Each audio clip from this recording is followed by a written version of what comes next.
Travis Wayne gets on. So, what is Joseph Smith's original Church of Christ? As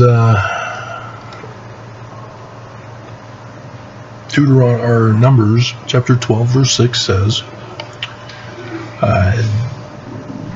the Lord will appoint his prophet in visions and dreams. And so Joseph Smith, in his 1838, I can't call it history because it's not history, writing,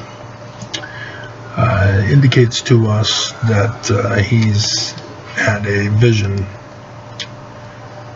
and it goes all the way through the whole angelic visitation.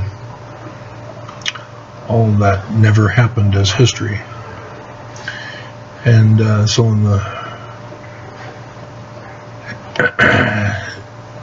in those writings, he refers to our theology, and that's a mortal concept of a succession of authority that was broken up and needs to be restored in the latter days, and indicates that a mortal Mormon, through the great and abominable church, will restore his church. And so Joseph Smith, according to 2 Nephi chapter 3, is the founding Christ of Mormons. And the temple rituals are designed to turn mortals into perfect beings, not magically, but by adherence to the affirmations of love. You know, don't steal, don't murder, don't cheat, don't commit adultery, and all that stuff. The Sabbath day is a Babylonian thing. The Egyptians practiced religious worship every single day.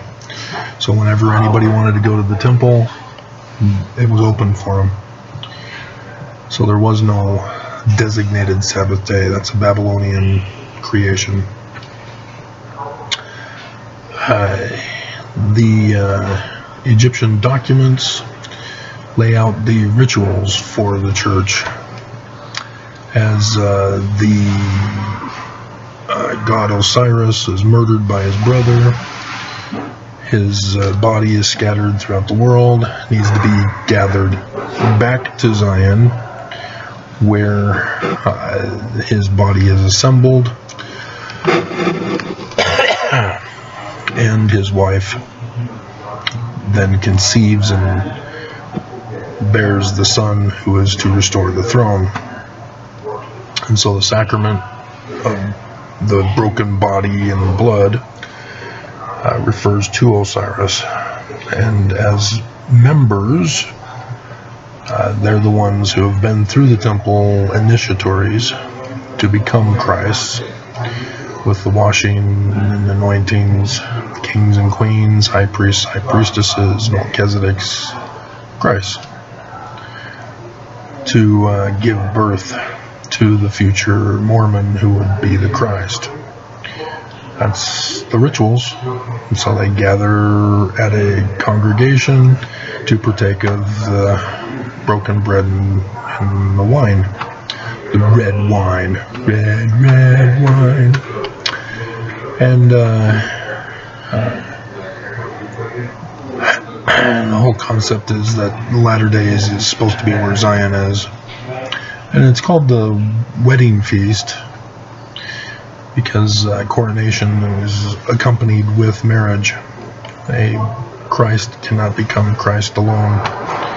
He needs a wife, thus to give birth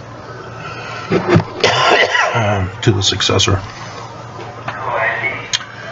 And scriptures, well, the Egyptian documents, obviously, those need to be recovered and translated. And they show all things from the beginning to the end of the earth. all the prophecies of the Christ, etc. And so they're not commandments, they're prophecies. Should be no fear of adding scriptures, because there's only one commandment, and that's love. Let's see, what else we got? Administration. Yeah, you got him as the leader, and then he divides it down to the needs of the people. It's a government and a religion. And so the economy has to be taken care of. And the Book of Mormon tells us the kind of economy that we should be adopting. It's one without money. Oh no, how do we pay for things? That's gotta be the dumbest reply ever. Yeah, it's the Earth already has the resources. It's just a matter of getting assignments to get the job done. And for the hard labor, we have the technology to build robots. Nobody has to go mining in a coal mine, but we should be using solar power. We have the technology to preserve the earth and preserve all life on the earth. That's the distinction between man and plants and animals, is that they can't save others' lives. They aren't capable of governing the earth. They exist and they survive. And yes, they may have feelings and human responses, but that's not a human distinction. That's a biological life form distinction. And so the only uniqueness of humans is that we're capable of governing the earth and allowing all to coexist. But when you get corruption that takes over mankind, all hell breaks loose. And so, yeah, administration just requires everybody in every field. And of course it's science. You got to get rid of the fake sciences that aren't really science, like psychology. But prophet, seer, revelator, those are all sciences. There's nothing magic in any of that.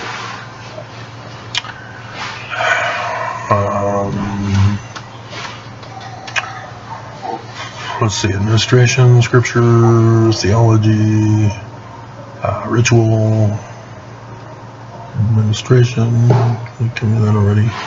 So yeah, that's pretty much it. It's not complicated. It's real simple. And if you get enough people, you don't have to worry about learning things you don't want to learn, like how to farm or how to make clothes or stuff like that. Machinery can do the mass production, and we as a people therefore can focus on what we want to learn and what we enjoy doing with our lives, just as long as we contribute to Zion. And we don't need money, so there's no financial insecurities of any kind. Oh no, I better get to work, better work hard so that I can take care for my family. There's none of that. And wives, you can stay at home and you can work. No big deal. And everybody gets to live the life they want. But when you have corruption running things, all hell breaks loose. So that's it. It's not complicated. It's a real simple concept.